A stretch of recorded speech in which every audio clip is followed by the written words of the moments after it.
Let's have a conversation. You are now tuned in to Mindful Reality, the channel that covers reality TV from a mental health perspective.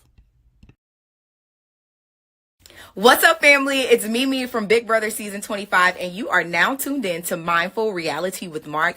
I need for y'all to stop what you're doing and make sure that you like, comment, and subscribe because the math ain't mathing, okay? What's up, everybody? Good morning.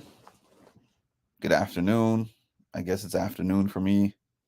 Happy Saturday. I hope your Saturdays are going well so far. Good afternoon, Ma, and whatever one other person is on here. Good afternoon to you too. So, hi, Danny. So, I like this segment that I've started to call Mindful Discussions. I've called my interviews with people Mindful Conversations, and I've called my discussion topics Mindful Discussions. And it's just things that I think about that are related to reality TV, but doing a kind of a deep dive into some of the things that I think about when it comes to that outside of the shows. Morning, Cass. Good morning, Tammy.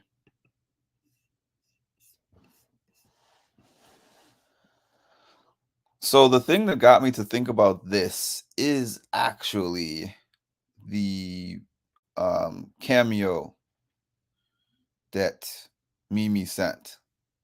So, what I asked her in the cameo, I asked her to plug my page, of course, but the question that I asked her outside of plugging the page was basically how she was able to maintain her peace in such a chaotic environment, which was the Big Brother house. Let me see if I can. Yeah, how she was able to maintain her peace in such a chaotic environment. So you saw her answer, which was she said I was focused on the bag. She said she just left her husband. I think she had just got married a month before she got onto the show.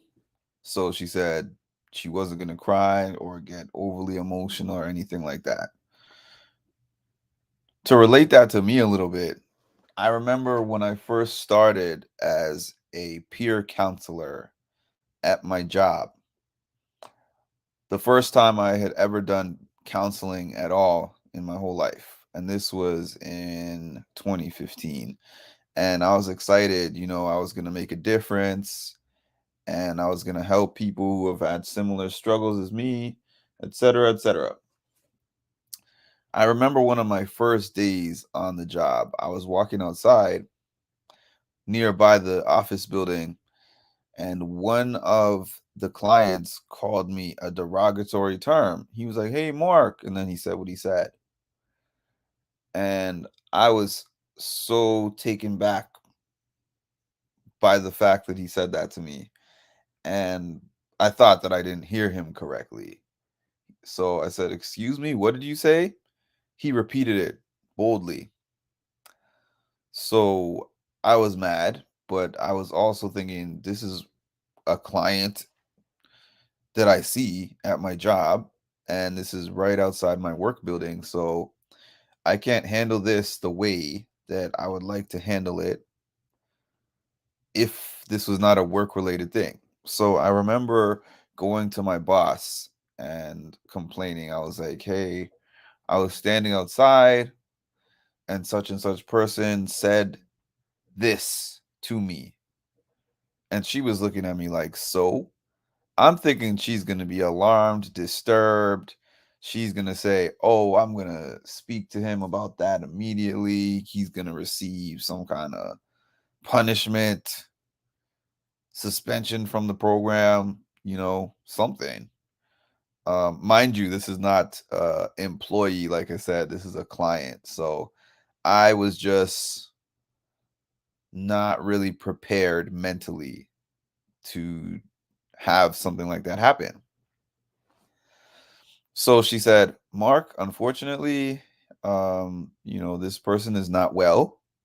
He has whatever diagnosis that he had, which included delusions and, multiple personalities, just a lot of different things that were going on with that person. And I said to her, so that gives him an excuse to tell me what he told me. And she was like, let me tell you something. I've been in this business for a lot of years, longer than you have even been alive. I've been doing this work. I've been called every name in the book. And she started even listing off some of the things that clients have told her on the job. And she said, if that one thing is going to get to you so much that you don't feel like doing the job, that one thing, then you're never going to be able to survive doing this job. She said, when I walk in to this building, I have a job to do, just like what Mimi said. I realize that I have a job to do, but the difference in this case being it being a mental health facility, a behavioral health facility. She said, I don't know what everybody comes in there with necessarily, their diagnosis, their baggage, their traumas. Something brought them there seeking help. And you have to know that people that there's people that come in there that are in different positions and places in life than you. So despite the fact that I'm not saying you have to sit there and take it, you do tell them, hey, you're not allowed to say that. You have to be prepared for whatever they're going to say. And this might sound really roundabout, like it doesn't relate, but it relates for me. It makes sense in my mind. So I went back to that guy later to speak to him. I was like, hey, when you said what you said outside, was there a reason that you were saying it? And he said, I apologize, Mark. I was speaking to the clouds. And I said, you were speaking to the clouds? He said, yes, I was speaking to the clouds. It was just a misunderstanding. So I just let that be that. I just let that be that. So from that time forward, not often, not all the time, but there were times when I heard other things. There were times when people told me other things. And I was able to remember, I'll always remember actually that boss of mine telling me, hey, when you get in here, remember that you have a job to do. So what that means for me always when it comes to my work environments is that before I go in, I have to put myself in that same mode that she described. And that's the actual reason people try to be like, "Oh, you got an obsession with Mimi." That's the actual reason that I liked Mimi in the first place, is because watching the way how she would have these conversations and discussions with herself, where to herself, she's like, why am I even here? But then when she gets out into the environments where she has to interact, talk game, do all that stuff, she was able to be pleasant and she was able to be focused on the task. Good morning, Sheena. So, how I tie that into myself, I was similarly unprepared when I started covering reality TV. This is the way how I was unprepared. I am prepared. I have been in high intensity environments in person where people say and do crazy things to me in my face. And that took some getting used to, but I'm very used to it now. Nothing really phases me in person like that. What I was not used to was the internet. And yes, I've been on the internet for years, but not doing something like this. Just being on the internet as somebody who comments or watches things, I can pick and choose who I interact with. I can choose which videos I want to watch. I can choose which people's things I'm responding to. But as somebody who puts content out, whoever comes on here to watch it is whoever comes on here to watch it. Fortunately, there are several people now that I'm familiar with, so it's not like I jump on here and it's a complete set of strangers, but there's always people who are watching and not saying anything or just here to say things that are negative. It's not morning, it is here. So I got a big wake up call with that when I was doing my coverage last season. Last season was quite a season to start on because each side was very passionate about whatever they were talking about. That was the Taylor season. We all know the Taylor season, and there was a hardcore following for Taylor, and there was a hardcore set of people that were against Taylor, and they would argue all the time. They would argue with me, they would argue with each other. It was just a tough season to jump in on. And it did impact my mental health. You know how this year I've been telling you guys this is light, this has not been a problem for me. That is true. But this was not always the case. When I first started with the coverage last season and started receiving a bunch of hate, um it was a problem for my mental health. It was hard for me. I would log on here and I would feel anxiety. I would feel anxiety when I log on here. So I had to adapt that similar mentality that I had with my workplace, where I said, before I jump on the internet, I know that when I log on here and I start speaking, anybody could join my channel and anybody could say anything to me. All you got to do is type on the keyboard and press enter, and I will never see you in life. So, with that in mind, I arm myself with that every single day, every single time that I jump on here. That's my mentality. Um, and really, doing so has been so beneficial to me. When I say that I treat this somewhat like a work environment, I don't mean it in the worst ways. I don't mean that in the bad ways that I think about my work environment. I just mean in the type of ways that I protect my peace. Now, secondly, when it comes to the shows themselves, there's some reality to reality TV, and there is some fabricated parts that are just for entertainment. I have a healthy understanding of that. So I know that not everything that I'm seeing on my TV is real. Now, that's not to say none of it is real, but I know that not everything that I'm seeing on the TV is real. And when you think that everything that you're watching, good morning, Lisa, is real, it can tend to trigger your emotions just a little bit more.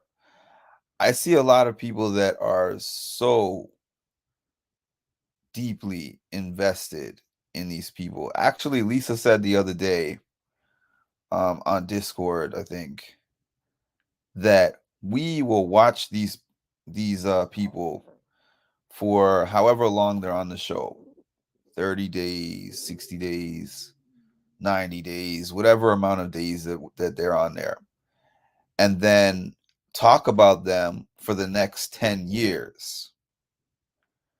Whereas they're getting on the Monopoly board and playing the game of Monopoly and then somebody wins, somebody loses, and then they go home. And they're just actually living their life. And then for some people, their life is a continuation of the show. And I'm saying this with peace and love. I'm not saying that we can't follow them after the show, because I've started to follow them after the show, some of them. Anyone who I feel is worth a follow, I continue to follow and support, after the show. But there's a difference between supporting them and just thinking that everything they do from here on out is a continuation of the television show that we saw them on. Because it's not. People will go on there for a little bit of time and then they live after that. So then I see people look at them and they're like, oh, this person did this. This person cheated. This person said this thing that was not good, or that they did this or they did that. This is what happened with their family, blah, blah, blah. And it's one thing when they put those things out, like if they include their family in some sort of way, like I have examples, but I'm not even going to use those examples. But people who intentionally include their family in their business, like they're continuing their business as a social media influencer, and they're like, I want to incorporate my brother, sister, dog, mother, father, but sometimes they don't. Sometimes they just really put themselves out there, and people out there research their families and all of that.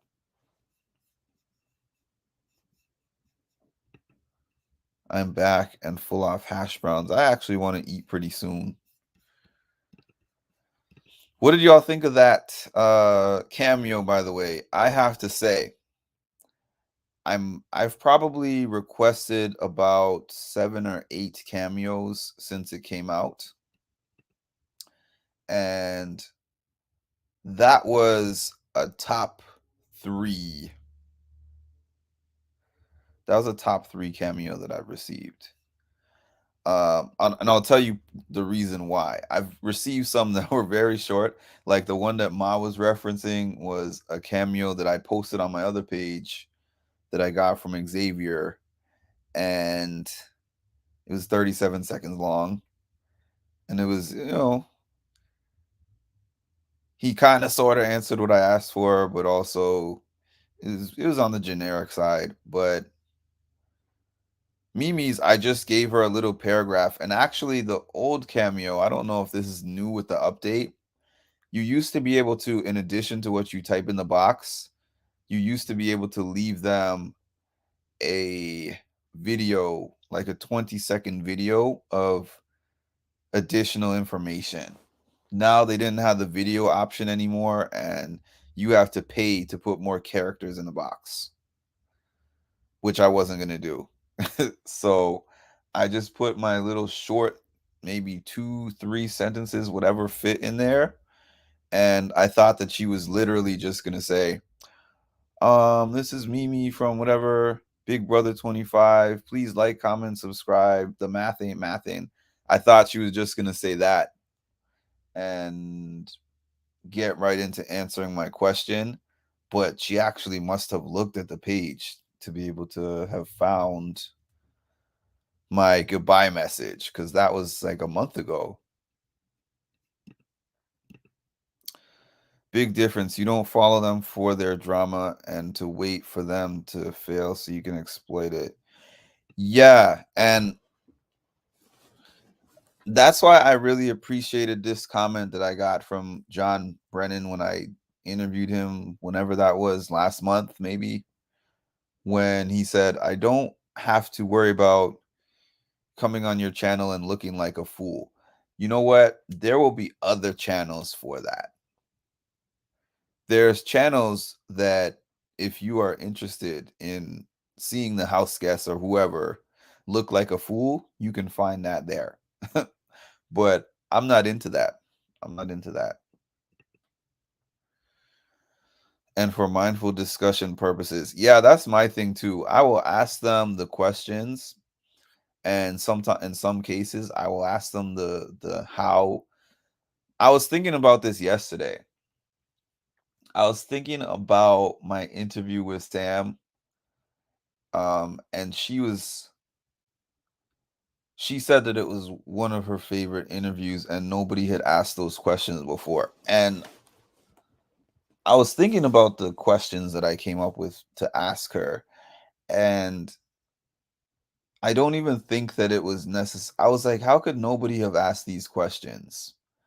But I do remember the other interviews, and the other interviews,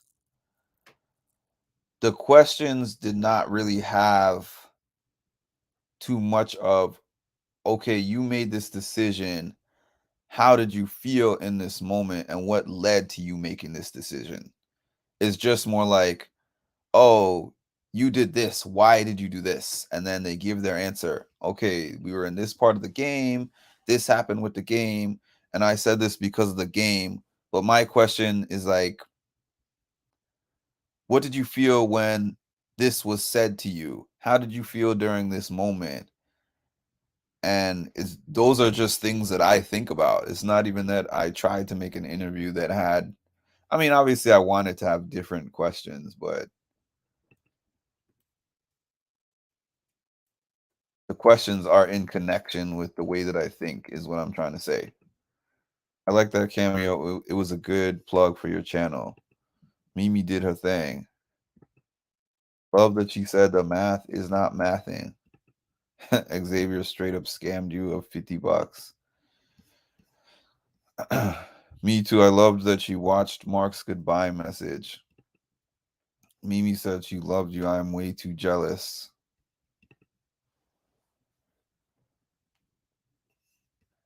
Yeah, so and then there's another part of it too.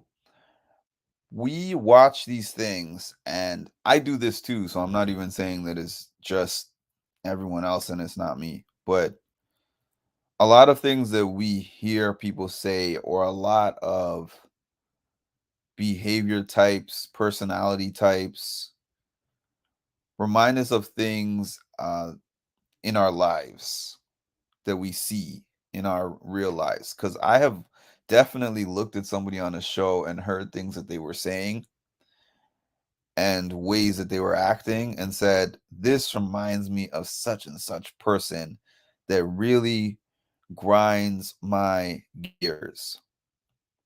But no matter how much they remind me of whatever person, or this looks like this behavior pattern, etc., they're not in my life.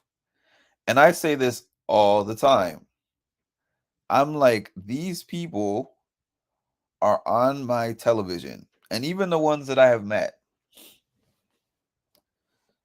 unless I call that person a personal friend, like we have developed some kind of a friendship or something, I don't really know them one way or another. Like getting into the room with all those BB24 cast at the beginning of this season for the premiere party. There were some people I liked during the season, some people I didn't like during the season, and I saw some of those people. I saw some of the people I liked and didn't like. It didn't make one bit of difference to me because I was gonna go home and I have my own people. Um, Going back to the conversation I had yesterday about fans holding people accountable, fans wanting to hold the show cast accountable for their actions. Honestly, why? I mean, if it's somebody who I want to support, that's why I would want them to be accountable. Let's say there was somebody on the show that I really liked, and then they got into some kind of debate or discussion, or they just said something wild. and I still thought that they were a good person, but I wanted to hear an explanation of why they said that. Maybe then I would say I hope that I hear them explain why they did or said this thing. But generally, I mean, I'm not in that house. They're not in my house. It's okay, Ma. We love you. Hi, Debbie.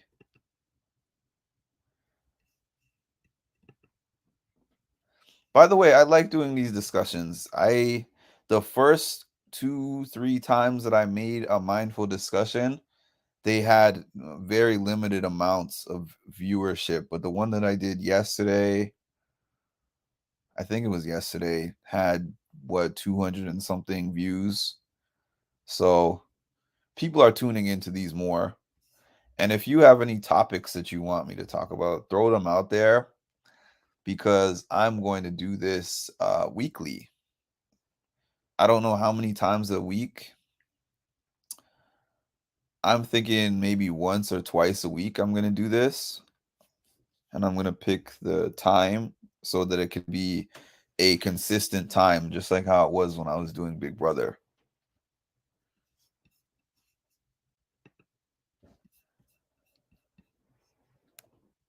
LOL, Ma. Maybe because they're ageist, we got to demand an apology. I think the first one that I ever got was from Ruben Studdard. Ruben Studdard sang happy birthday for my mom,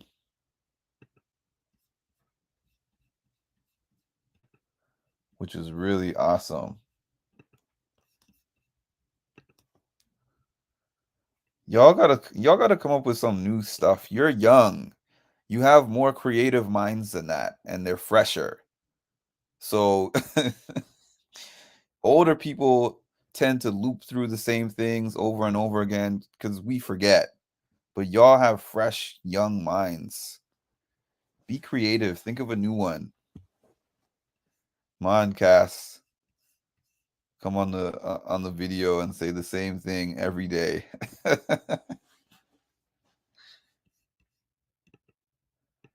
I remember back in my day on the playground, we had to be real creative when other people would insult us and we had to give them something back before the cancellation days. Yeah, people were savage back then.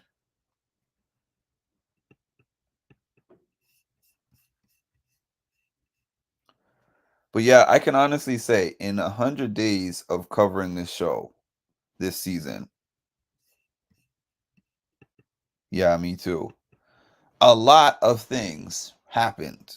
Despite the fact that we got into a kind of a boring lull of things happening, that did not stop the fandom from going in 100 different directions. There was the America and Corey stuff. There was the people who didn't like Jared. There was there was a Luke thing at the beginning. There was people who didn't like Matt's comments about America. There's people who didn't like Jag. Well, the final three, but particularly Jag when it came to the mamas. There was the Cameron Riley stuff. The fans are gonna fan. Let me tell you, it doesn't matter what's going on in the show, honestly, because the fans are gonna fan.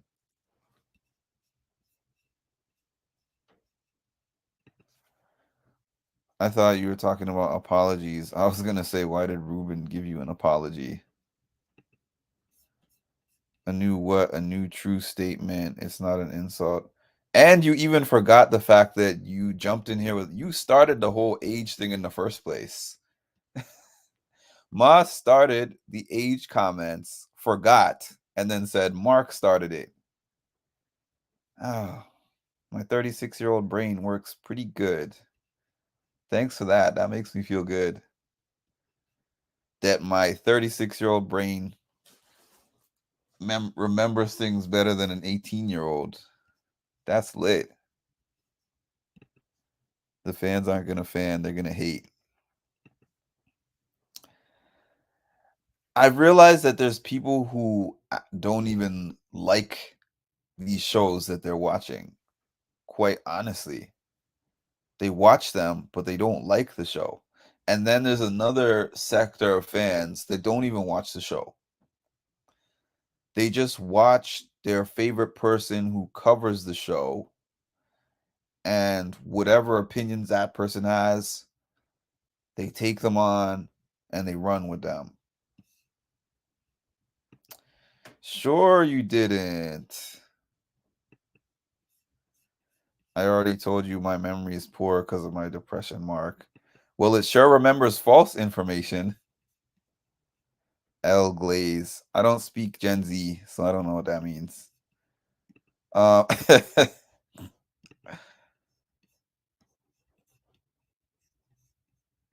but I still remember that you started it. It's all on replay. That's so true. It's like sports when people are so much of a fan of a team that they fight fan. Yeah, this is what I'm saying. This is exactly what I'm saying. There's nobody. Okay, I'm not gonna say nobody. I have to retract that statement. There's very few people that have ever been on one of these things that I would fight for in real life because they don't even know me. That's why I said I retract that statement. There are a few people now that I have met and maintained friendships with, um, that I have more than a passing interest in them. However, it's very few people, and it's definitely not people I haven't met. So for sure, nobody on the BB25 cast. It's all about the culture. Good morning from SoCal. We got two people from SoCal that are on right now. I've been to SoCal once. I've mentioned that before. They swindled me when it came to the hotel that I was staying in, the car that I rented, the fact that they talked me into prepaid gas when you can barely move the car in Los Angeles. You're gonna have to. You know what, Cass? I'll give you that. I'll give you a point for that. That was a good one. That was a good one. Especially because you had to probably look in the history book to find that, since you were not using no AOL. Not Cal here. Oh no, sorry, Mark. Hey Colleen, what is the weather like over there? It's so cold here today. Here in New York, it's pretty sunny. I think it's like 55 degrees or something like that. When I get off here, I might go for a walk. And as I go for my walk, I might actually jump onto my music and mental health page because I have a whole different topic. And yeah.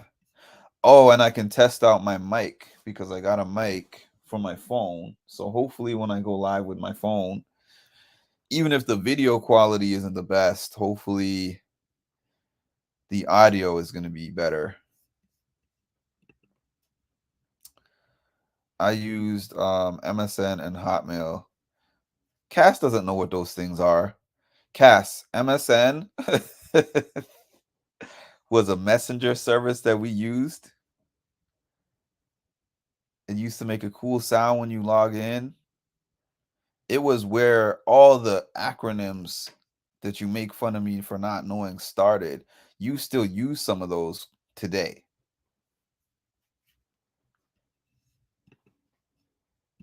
And Hotmail was connected with that. Just call me Miss Frizzle. I'm Miss Frizzle to these kids today. Overcast, rained yesterday, and the sun is finally peeking out. NorCal, not Cal, autocorrect sucks. No cast. Mark ran out of his free 10,000 hours. 10,000? Shoot, man. That was a good one, except for the number of hours that you just gave. Cause ain't nobody got no 10,000 hours. We did not get 10,000 hours of dial-up for free.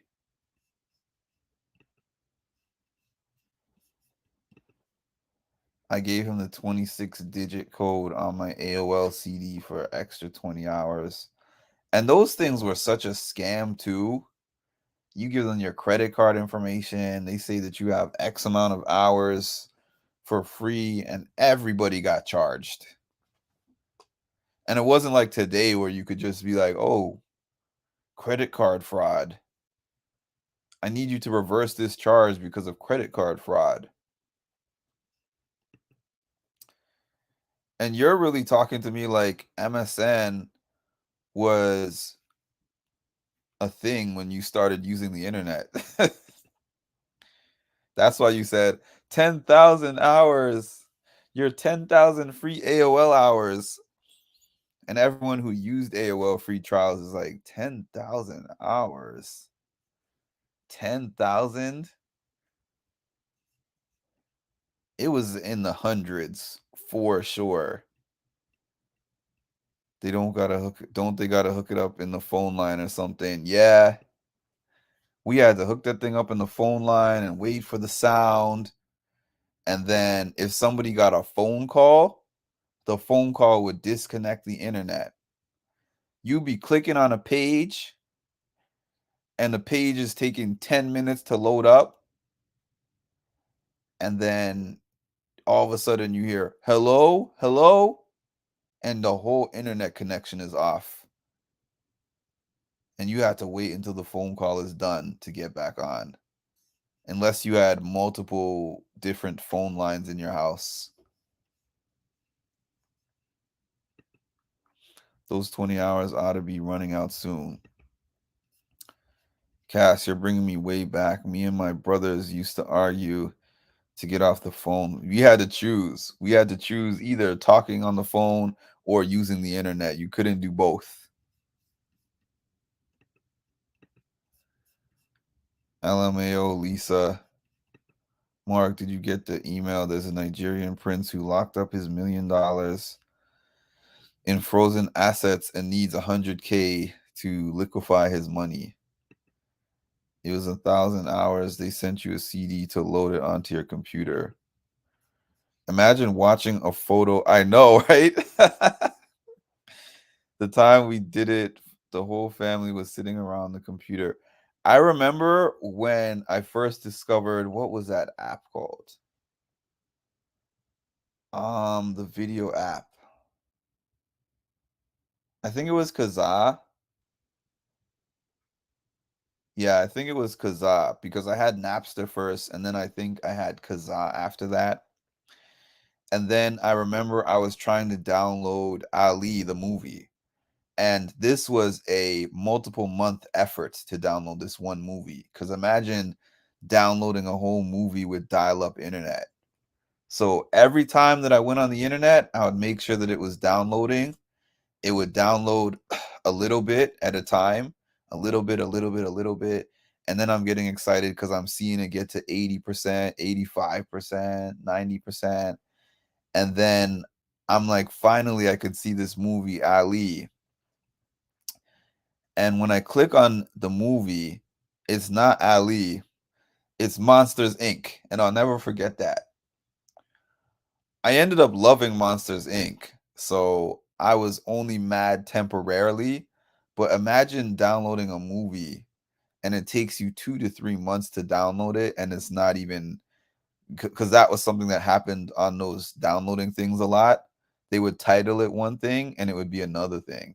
And sometimes they would title it as something and it was a virus. Did they scam you out of minutes? So did it take 10,000 hours to download a picture of naked booba woman? I had to learn on floppy disk. Then it was the whole screeching. My bro got me on AOL to learn chat. I was saying yesterday, when people started using all these abbreviations, BRB, LOL, LMAO, I didn't know what any of those things meant. And I remember sometimes I wouldn't ask and I would just keep going. Like, I just missed a piece of this conversation, but I don't really know what they meant. And other times I would just be like, what is LOL? Because I was just tired of going through multiple conversations and not knowing what people were saying.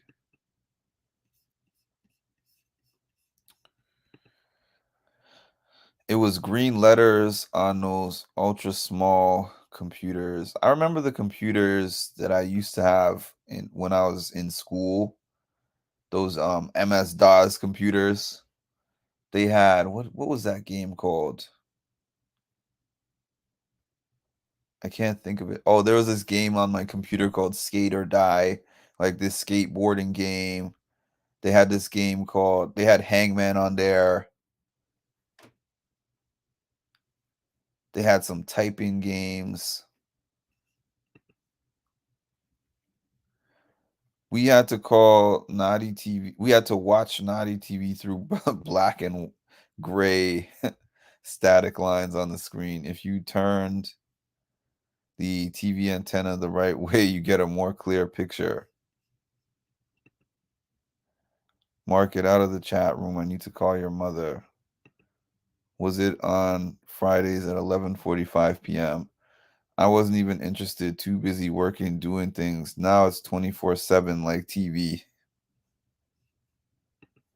I've been watching the BlackBerry series. They used an original Game Boy to make the prototype. Lisa, that's so much patience. By then, I would just use my imagination. You got it, Ma. Yeah, they had all these television stations were like after dark stations where once it turned about midnight, the channel totally changed from what it was. All day it could be family friendly and then it just switches up after midnight.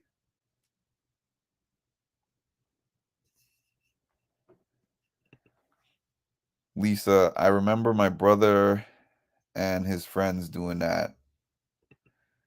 Game Boy was green screen picture, no color. I know, right? Have you ever seen those memes on on Facebook or whatever where the person is playing the Game Boy on the trip? They're going on a road trip with their parents playing Game Boy, and then when the sun sets, game is over. Imagine that. Imagine you're playing the game and you can't play it anymore because there's no sunlight outside. I remember I was training this one of my coworkers who was like 20, 21, I think, and I was showing her something and then I used an example of I forgot what it was, but something from the early 2000s I said, and she was like looking at me like, "What's that?" And that's when I was officially like, "Yeah, I'm old."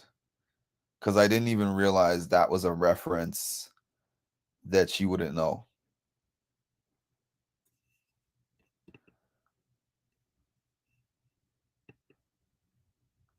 They had to go through a lot to get their porn.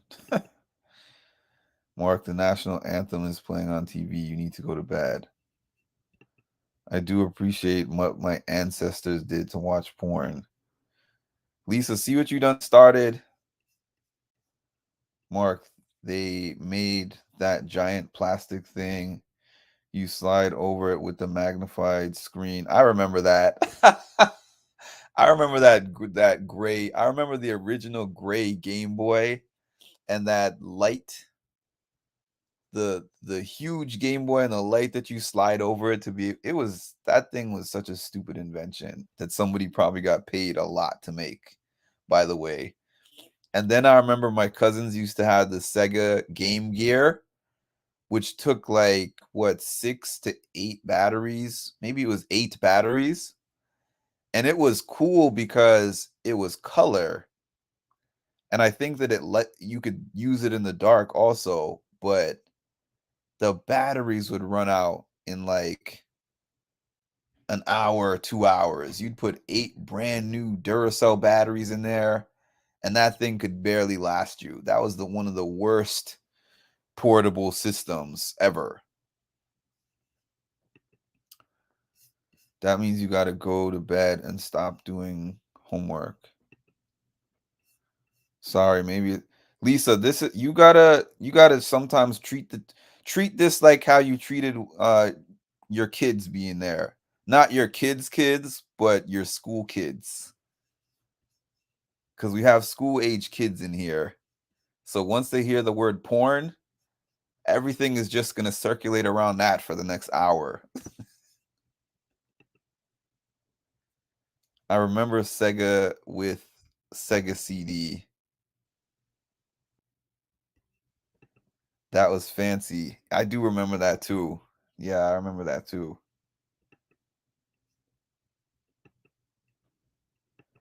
I don't know if y'all remember those 1001 game systems because my mom was not trying to buy me a Game Boy. So she bought me those 1001 game things that had like Tetris, Space Invaders, um the little thing where where it's like a car and you're just shifting it around the screen trying not to hit things. What a travesty to call that 1001 games. It's like 1,000 variations of the same game, and it's $20 in the store, so they don't have to buy you a Game Boy. I got one for y'all. The commercial that said it's $10. Oh, it's 10 o'clock. Do you know where your children are? Yeah. They don't do that anymore? I thought I've seen that recently too. Back in the day though, my family used to let me just be out until the sun went down. That was the rule. Be back before sunset. Because the community, there used to be a lot of community parenting that was able to go on back then. I remember 8-track tapes. I don't go back that far. I did not have 8 tracks. Actually, I guess I did, but they were ushering in the CD era when I was getting my own. Anyone remember those Six Flags commercials? Debbie, I remember those commercials. That was my first gaming. My first gaming system that I ever had was, well, I had a Nintendo, but yeah, I had a Nintendo, and then the first one that I ever bought myself was a Super Nintendo, and that was the one that I probably played the most at that time. Infomercials in the 2000s were my whole childhood. I mean, the 2000s are your whole childhood, so I'm not really understanding that statement. You said that like you were here before the 2000s. Am I missing something? I can't believe that dude was in his 20s back then. No, that used to come on right before the news. That started when I was a kid because we were out here. We were out until the street lights and then would eat dinner and go back out. Yeah, I wasn't allowed to go back out. Once I was in, I had to be in. Same here, Mark. We all played outside till dark, came in for dinner. No one plays outside anymore. I know going outside is a punishment. I remember me and my cousin up at 1 a.m. watching penis enlargement commercials and making fun of all the dudes / couples we saw. You are a bad kid, Cass. My brothers are 8 and 9 years older than me, so I got to experience the 70s and 80s too. Interesting.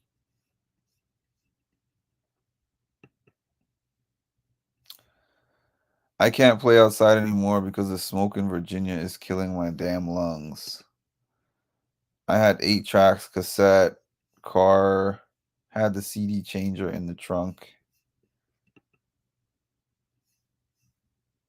I wanted an Atari and we got a computer instead.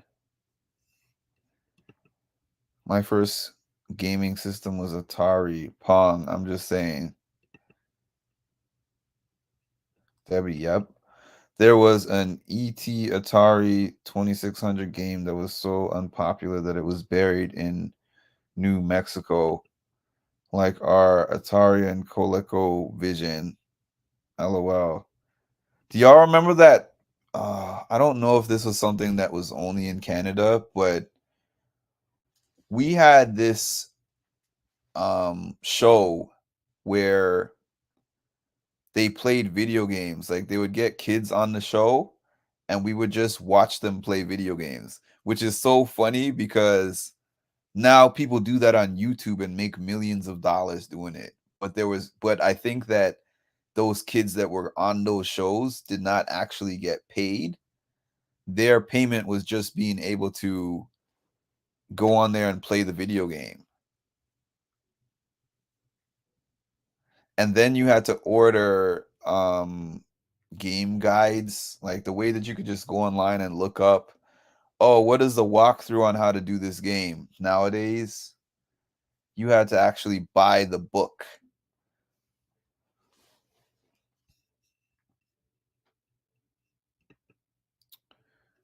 CD changer in the trunk. I still have my cassettes. I have a cassette player. I have like a CD slash cassette player, and I also have my record player.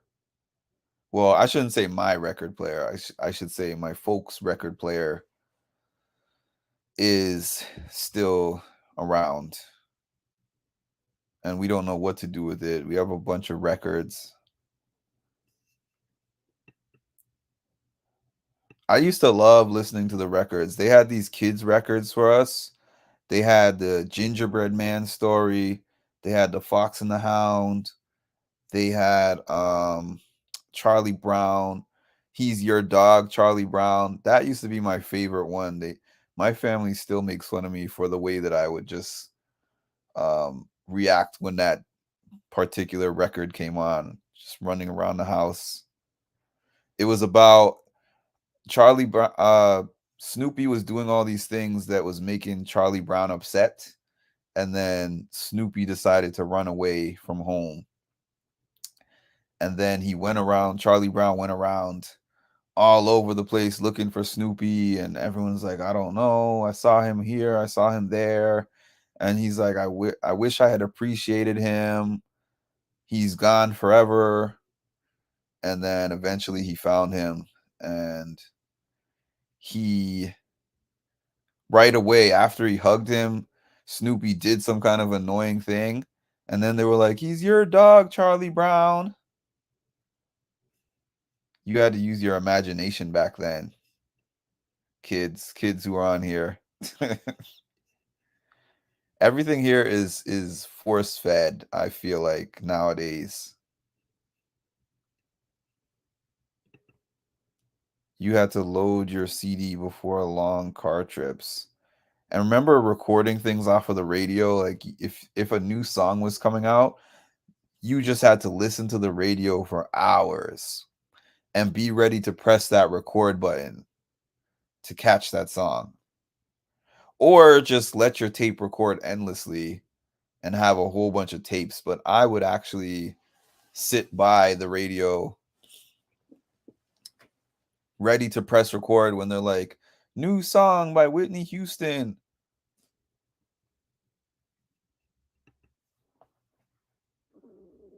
The vintage vinyl are valuable. Love those, Mark. That's cool. Love Snoopy. I got rid of my, what was it? My Nintendo 64, which was actually from late 90s to the early 2000s. And I got a good chunk of change for that. I probably could have gotten even more if I had saved it a couple of years more, but I don't know. I got rid of it and I got paid way more than what I paid for it. I think I paid 200 bucks Canadian for it and I got like what, over 1,000 for it. I even have VHS still. I do too. I had an amazing imagination. Bratz dolls came out and they needed my storylines.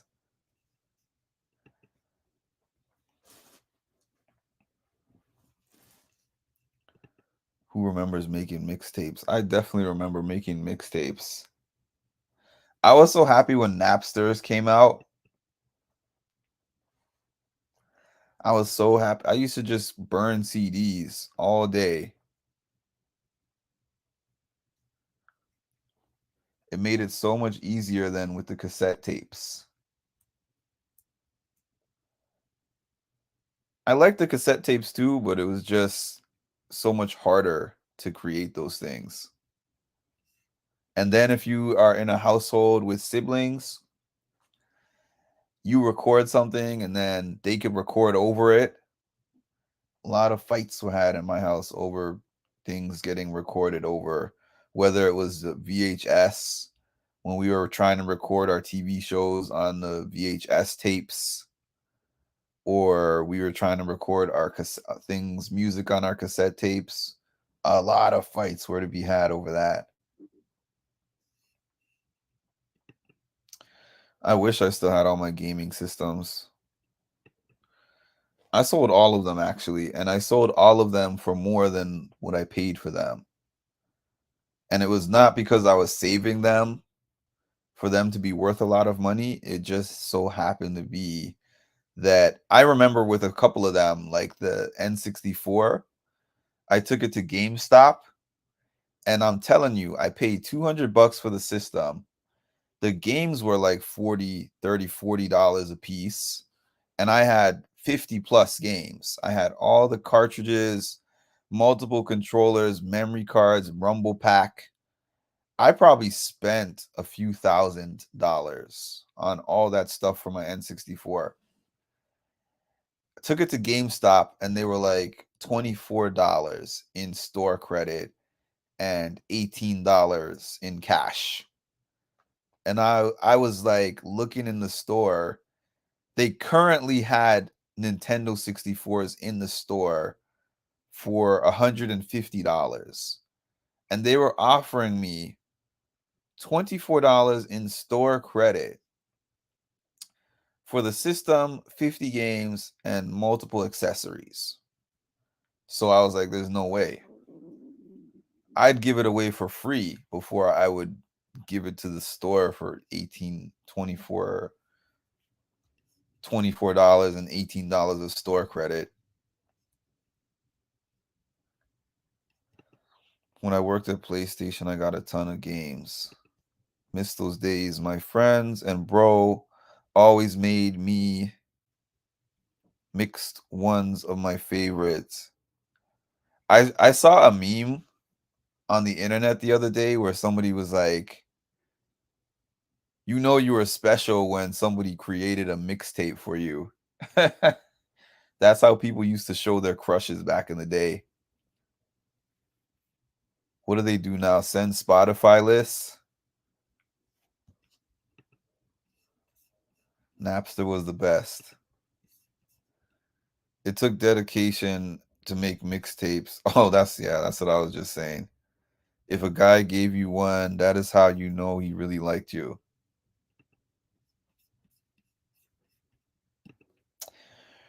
Well, anyways, thanks for this trip down memory lane. As usual, this was kind of half of the topic and half of where everybody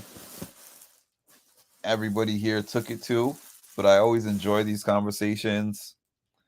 And now I'm going to get up and do something productive with my day. Thank you all for tuning in.